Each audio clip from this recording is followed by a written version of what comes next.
Chunhyang, how are you today? I'm great. How are you? Good. Today, my guest, I'm her guest and she's my guest. She's my guest on the frog video and I'm her guest on the Los Angeles Korean Cultural Center, where Chunhyang works. And she's also a calligrapher. 맞죠? Yeah, I've been doing calligraphy for 20 years and now I'm working at the Korean Cultural Center. We've done a couple of videos in the past where we feature some of your calligraphy. You have beautiful calligraphy. Oh, thank you. Thank you so much.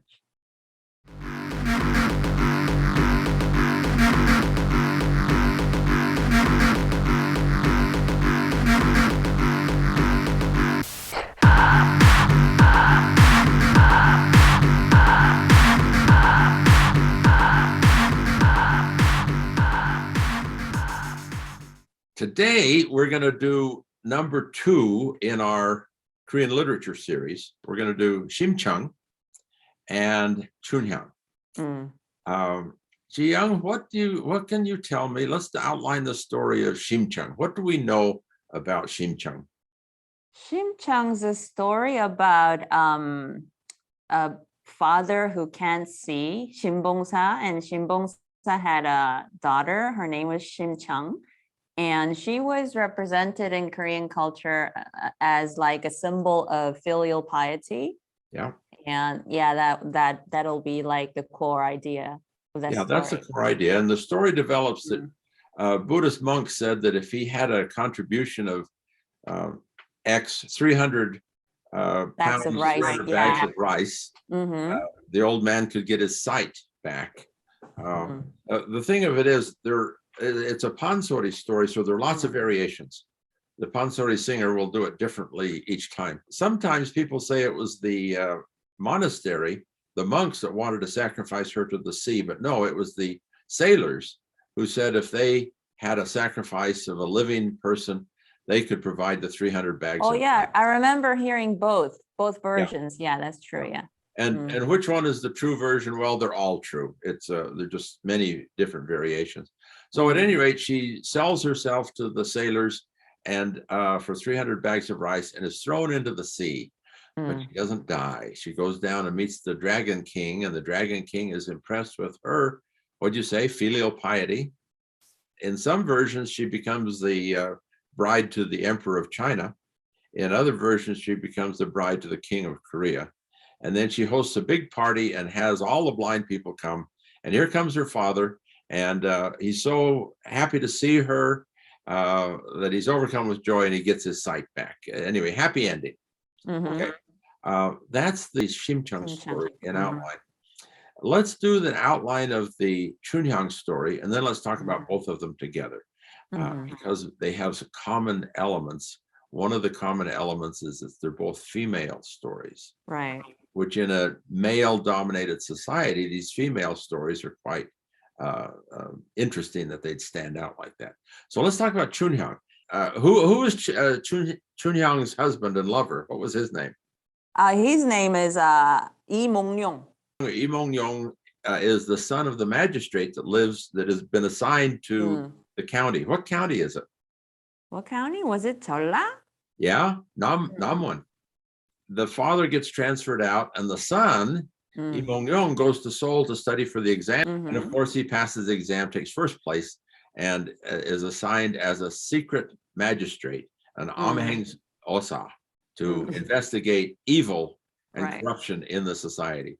Well, he finds evil and corruption back home in Namwon because what's happened is evil magistrates come in, Pyeonhak-do. And Pyeonhak-do says to Chunhyang, I want you to be my mistress. I want you to be my kisang. Why would he say that to her? She was the daughter of a kisang. Wolme. Wolme. And Wolme was a kisang who was retired and was married to an old magistrate as a second wife. But she is, Chunhyang is the daughter of a kisang. So Pyeonhak-do says, you're the daughter of a kisang, you are a kisang. And Chunhyang said, no, I am married to Lee Mong-yong. And Pyeonhak-do says, ha, ha, ha, don't make me laugh. A Yangban boy cannot be married to the daughter of a kisang. He can have a daughter of a kisang as his chup, as his mistress, but he cannot marry her as a full wife. And she says, no, I am his full wife. So Pyeonakdo is this evil, evil man, but he was telling the truth. She could not be his wife. And therein lies the rub. Therein lies the tension in the story, because she's the faithful wife. She could not be the faithful wife because she could only be a mistress in this story in Korean society. Let's go back to Shimcheong and talk about her and talk about the female nature of the hero of this story. The hero of the story is a little girl, a 16-year-old girl. So what's going on? Why are we making a hero out of a filial daughter? These are 18th century stories. And so the question is, what's going on in Korea in the 18th century? And the answer is Confucianism is changing. Shin Saimdang, the famous woman who's now on the 50,001 note, she was one of 5 sisters. And we have her inheritance document. The property was divided between the 5 sisters. No son was adopted in. If she had been born 200 years later, during this late 18th century period or late 17th century period, these 5 girls would have been married out, and they would be called Chulga Wein, married strangers. And there would be a nephew that would be adopted in to inherit the line. Well, in the early Joseon period, they didn't do that. The daughters could inherit. And what else could the daughters do? They could do ceremonies. They could do the chesa. And they talked about doing the chesa yunhang, in rotation, taking the turns, son, daughter, son, daughter, son, daughter. And Korea was going from an open, liberal Confucian society to a very tight, orthodox Chinese-style Confucianism. And so what's the story about? The filial, not son, but the filial daughter. Saying, hey, daughters can be just as good as sons. Daughters are faithful. And look at the case of this daughter who sacrificed herself so her father, the key of Confucianism, can have his sight back. So I see the Shimcheong story as protest literature again. And the Chunhyang story similarly is protesting the social status orthodoxy that's coming in strong and hard, where a chup, a daughter of a chup, the daughter of a kisang, cannot become a legitimate wife. It's protesting that social discrimination. And they're saying, even the daughter of a kisang can be faithful. She can be a good woman. She could be a good wife. Look how good Chunhyang is.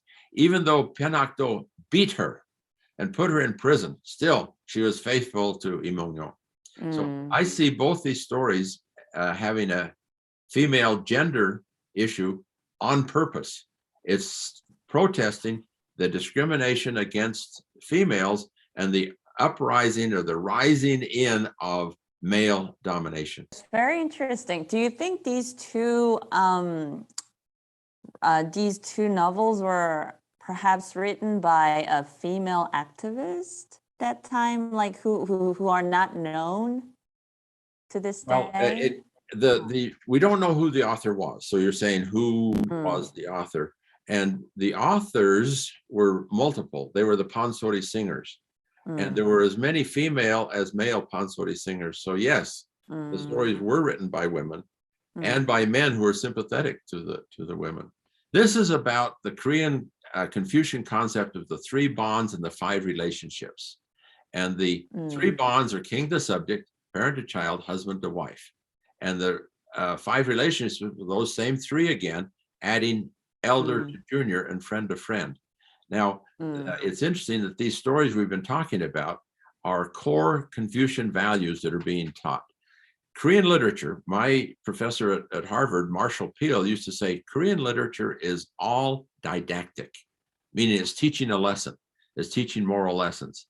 And the moral lesson to be learned here is these 5 relationships, the 3 bonds and the 5 relationships, between the king and the subject, there's justice.